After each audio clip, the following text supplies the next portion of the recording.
Tubes carrying the steam, vertical tube evaporator को देखते हैं। Tubes carrying the steam internally are placed vertically in the bottom of the cylindrical evaporator chamber. It is easier to clean the tube in a vertical unit than in a horizontal tube evaporator. Here also the product circulation is by natural convection. This type of unit is known as the Roberts evaporator in Europe and is the Calandria evaporator in the United States. तो vertical tube evaporator हो गया, ठीक है। Basket tube evaporator,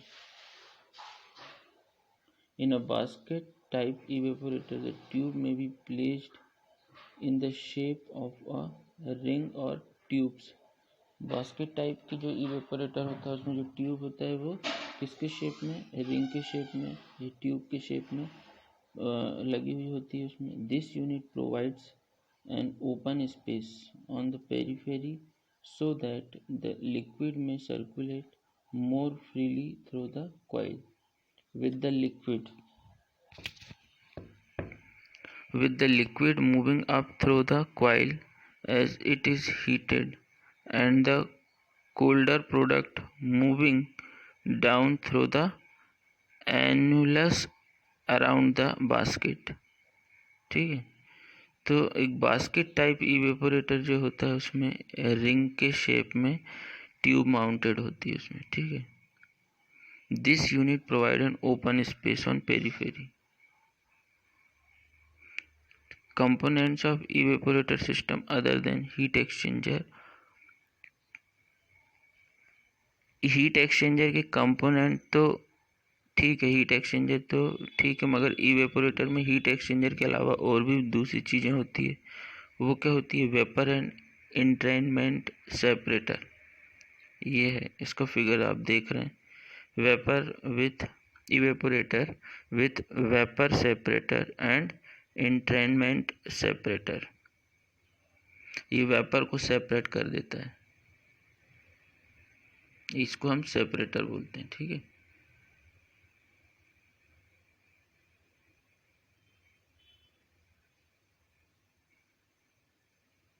ये देखो आप top cover दिख रहा है, डिस्ट्रीब्यूटर प्लेट है, उसके बाद फिर है ट्यूब प्लेट, फिर ट्यूब्स लगी हुई होती है, फिर सपोर्ट प्लेट है, इनलेट पाइप है, ठीक है, डक्ट, बैफल,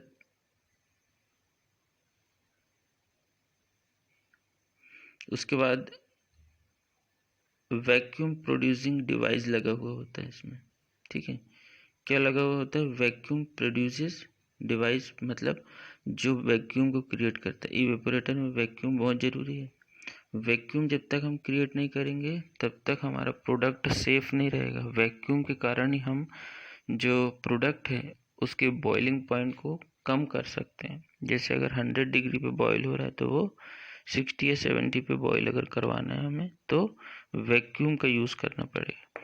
तो वैक्यूम डिवाइस भी हमको वहाँ पे लगाना पड़ता है या होता है। तो in an evaporator,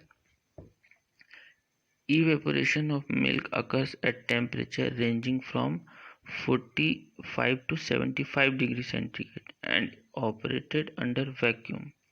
To create vacuum, it is necessary to remove vapor and other gases.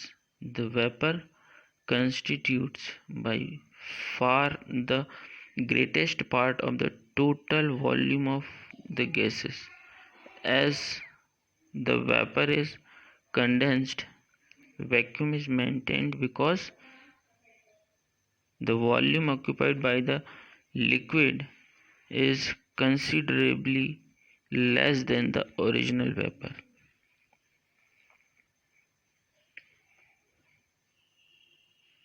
To change vapor to liquid requires that the latent heat must be removed from the vapor.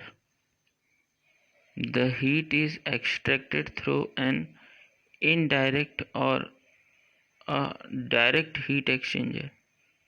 The vapor is removed after last calandria by condensation, either by condensing on water cooled surface or by condensing through direct contact with cooling water. The condenser is therefore the main vacuum pump, and additional vacuum pumps such as steam jet, air suction pumps, liquid seal pumps, and other have only the purpose of removing non-condensable gases and thus maintaining the vacuum.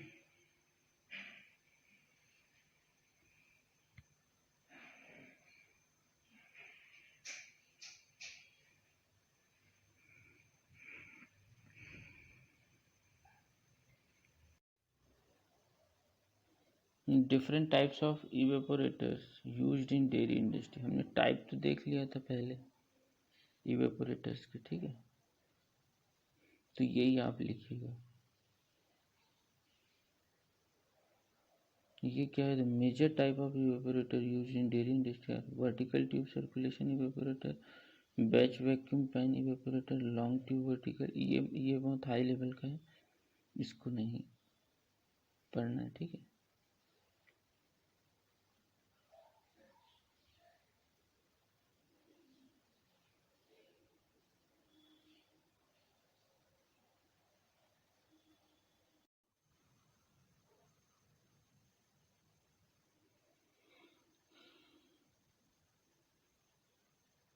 Basic concept of multiple effect evaporator, ये पढ़ेंगे अपन। Multiple और single effect evaporator है आपके course में, ठीक है।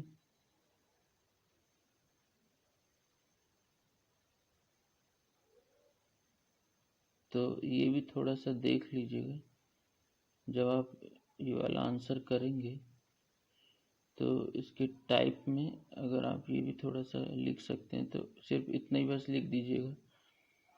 Major types of evaporators used in dairy industry. Dairy industry में कौन कौन से मेजर टाइप के इवेपोरेटर यूज होते हैं वो उसके सिर्फ नाम लिख दीजिएगा। Vertical tube circulation evaporator, batch vacuum pan evaporator, long tube vertical rising and falling film type. उसके बाद है प्लेट इवेपोरेटर्स। प्लेट इवेपोरेटर्स में क्या क्या आता है? Film evaporators with mechanically moved parts, expanding flow evaporator. फिर different types of evaporator. Evaporators are of many different shapes, size and type of heating units. The major objectives is to transfer heat from heat source to the product to evaporate water or other volatile liquids from the product. The general classification for evaporator bodies may be made based on source of heat, ठीक है। मतलब the general classification evaporator bodies may be based on, generally अगर हम देखें evaporator किस पे based होता है, उसका हीट का सोर्स क्या है, पोजीशन ऑफ ट्यूब क्या है, हीटिंग करने के लिए हम ट्यूब्स लगाते हैं उसकी पोजीशन क्या है, वर्टिकल है, हॉरिजॉन्टल है ना, सर्कुलर है, रिंग टाइप है। Method of circulation of product,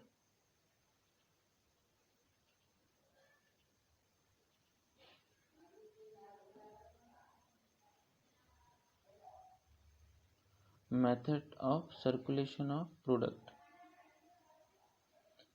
length of tube, direction of flow of film of product, number of passes, shape of tube, assembly of for heat exchanger, location of steam और location of tube। तो ये इतना सा बस लिख देना classification, तो आपको अच्छे मार्क्स मिल जाएंगे। Thank you students.